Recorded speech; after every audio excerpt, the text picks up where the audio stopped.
Studies show that anthropomorphism may compromise physical health through inappropriate diets or clothing, and increase behavioural problems such as separation anxiety, fearfulness, and aggression.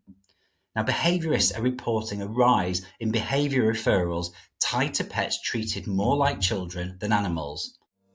Welcome to The Consult Room, the podcast where we explore the evolving world of modern pet care. I'm Dr Paul Manktelow, a UK veterinary surgeon with a deep passion for pet health and welfare. In each episode, I'll be exploring key issues, challenging perspectives, and offering expert insight and practical advice. Because ultimately, my mission is to improve the lives of pets and the people who love them. Like many people, I grew up in a household with dogs. And dogs were dogs. They were family pets, yes, but they had a very clear place in the hierarchy. They ate their food after us, often on leftovers. Veterinary care was pragmatic and often paid for only when absolutely necessary. And dogs were expected to fit into family life, not the other way round. Their needs were met, but they weren't the priority. Now, if you fast forward to today, the landscape looks entirely different. Pets are no longer just animals, they're family. According to a UK survey commissioned by Purina, 53% of pet owners consider their pets to be like their children, and 73% see them as best friends, with pets increasingly included in every aspect of family life. Globally, a Habri survey found 94% of pet owners considered their pets part of the family. Owners are now calling themselves pet parents, and there's a cultural embrace of emotional closeness with our animals. Now, there's a lot that's positive about this shift. Pets are welcomed in cafes, restaurants, and travel destinations like never before. Social acceptance means they offer emotional support and mental health benefits to families. UK pet food data shows that around 39% of owners say their pet improves their family's mental health, with half of those over 45 admitting they'd feel lonely without them. Now, investment in pets via insurance, advanced veterinary care and premium diets has surged, enabling longer, healthier lives. But this cultural elevation has introduced its own challenges.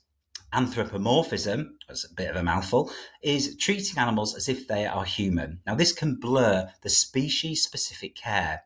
Studies show that anthropomorphism may compromise physical health through inappropriate diets or clothing, and increase behavioural problems such as separation anxiety, fearfulness, and aggression. Now, behaviourists are reporting a rise in behaviour referrals tied to pets treated more like children than animals. Furthermore, dog and cat needs differ. Cats especially suffer when over-humanised. Cats are solitary by nature, yet many share human schedules or live with constant expectations of affection. Misinterpreting feline vocalizations or body language can lead to frustration, stress, or coping behaviours that don't meet their unique sensory environmental needs. Now, the language we use, owner, parent, guardian, companion, it really matters. Let's break down some of the commonly used terms we use to talk about our pets. Now, owner remains the legal term under UK animal legislation. It denotes responsibility, but it also implies property, something that many people now find outdated. Now, the word parent conveys affection and closeness, but it risks over-humanising animals, which may harm their welfare and obscure those species differences.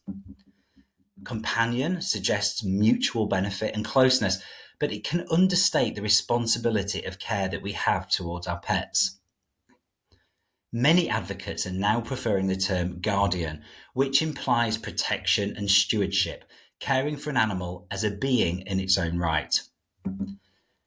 There is a poetic alternative that I really like, and it's the Hawaiian word kahu, meaning guardian, protector, and beloved attendant, a term that honours the emotional bond while respecting the animal's autonomy. So why do these words matter?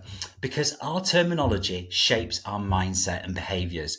A 2023 study from Animals found that dog owners anthropomorphise more than cat owners, and that while some human-like attribution can support attachment and communication, excessive projection risks welfare issues.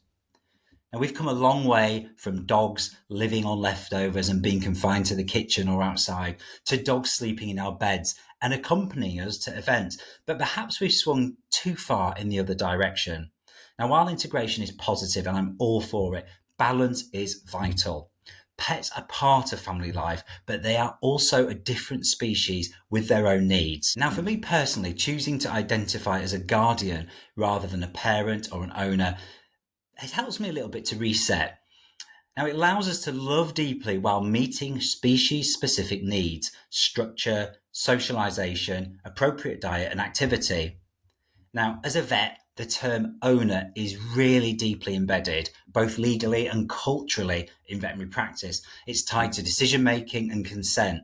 But language evolves, and sometimes our professional terminology should evolve with it. Personally, I'm committing to calling myself a guardian when I talk about Rodney, because it feels more respectful of the bond we share and the relationship I have with him as my dog.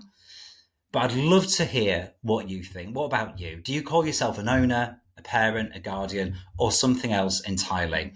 Whatever term you choose, remember our role is not ownership, but responsibility. Pets are not property, nor are they children. They are partners with needs we must meet: species, appropriate care, structure, respect. And that might be the most balanced way to honour the incredible bond we share with our pets. Thank you for listening to this episode. You'll find all the relevant links to this conversation in the show notes. If you enjoyed it, please follow us and leave a review. It really helps other people discover the podcast. For more insights on topics like this, you can connect with me on social media at Dr Paul the Vet, or check out my website, theconsultroom.co.uk.